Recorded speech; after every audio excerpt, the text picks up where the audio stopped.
Guest.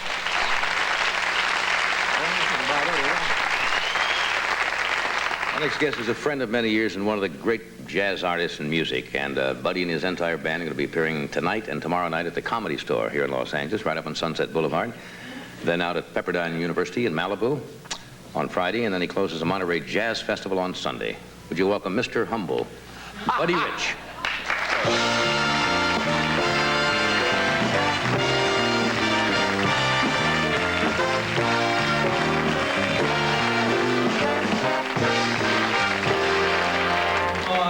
Buddy. Da-da-da-da-do. You know, Hi, John. I did not know until today that your birthday comes at right at the start of our end of our 17th year, September 30th. 30th, yes. Yeah. And you start on October 1st, right? October 1st, yeah. Great. Congratulations. Really? That's great. I know how old you are. Yeah. But you are amazing. Does it bother you when people ask how old you are? No. Because I remember now, seriously now, I've been a fan of yours for many years, you know that, and we're friends. Although people watch us sometimes, they don't figure out what's going on. Right.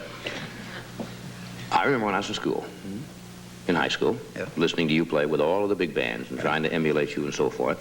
And you were playing with big bands when you were 16, 17 years old, right? 18. 18 years old? The first band I played with was a small jazz band in New York. Right. At the Hickory House. I was 16. And I know you were with Dorsey because I remember a movie called Las Vegas Nights. That's the first thing we ever did. Right.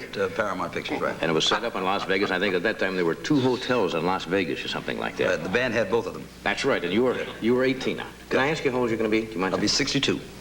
I don't believe that. I don't believe that.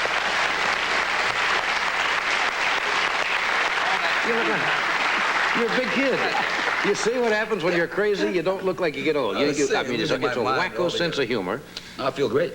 Yeah, and you play better than ever. Well, I like to have a good time up there. The band sounds good. Yeah. As a matter of fact, last night, if I could just get this in, last night we did a private party for all the musicians in Hollywood. And Artie Shaw was there, and Hank Mancini, David Rose.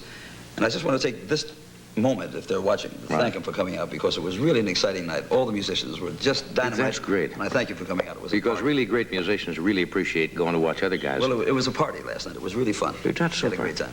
Yeah, you've got a great band. The guys are young and they're young and they're talented, and they're a drag. I was wondering how long you could go, Mr. Nice Guy. No, they are. No, you're working out, aren't you? You're going to work. We're going to work together again in October. No, September 21st. This coming? Yes, next weekend. That's right. 2 weekends. From now we'll be at the Sahara. We're going to be at the Sahara Hotel together. And do we do 2 shows there a night? Do you do 2 shows tonight? I'm going to be there at both of them. Both shows. We're at the Comedy Store tonight and tomorrow night. Are you going to sing and do part of the old act you used to do at the Larry Potter Supper Club? I'll play on chairs, and then I'll probably lose my mind, and I don't know what I'm going to do. We're going to dance. You remember that? The history of the drums. Of course I remember that. It's the worst act in show business. It cost me $20,000 to bomb. It wasn't that. Oh, it was bad. It was really bad. You know, when I was at your house once in Las Vegas, I was amazed, seriously. I thought I knew you pretty well. And I looked around expecting to see a set of drums somewhere in the den or... No indication at all that you are even in the music business?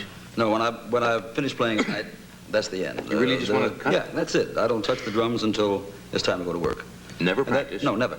That way I can approach the thing fresh at night and feel good. You know, otherwise they're up there practicing and your whole day. I like to spend the day swimming and get in the sun, do whatever I have to do. So when you go to work, you do it and then... Do it and get out. I get in there, feel really good, and get out. And keep your energy level up there.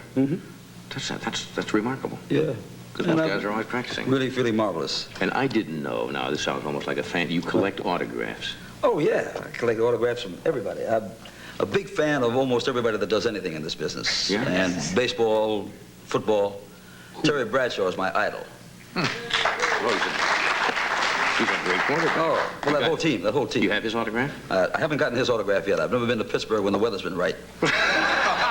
Terry only comes out when the weather comes out when it snows. That's right. Who do you have, for example? Let me see. Give me some biggies. Sir Lawrence Olivier. Well, that's not... Jose Greco. I went to see him. Yeah, right. I went to see him one time at the Sahara Hotel in Vegas. It was such a thrill, and his concept is so amazing.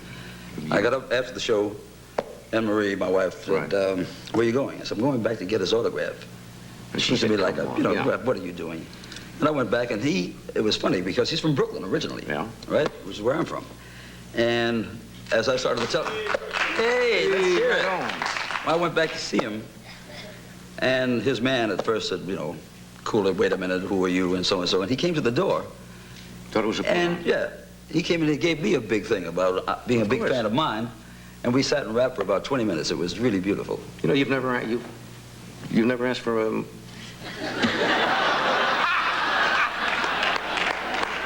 I mean, my autograph. Well, we were talking about biggies.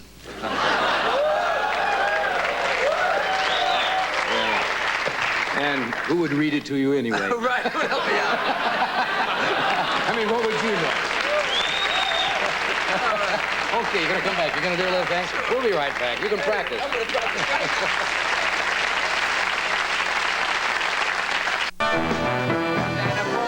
Here's Doc and the band and Buddy. Go, guys.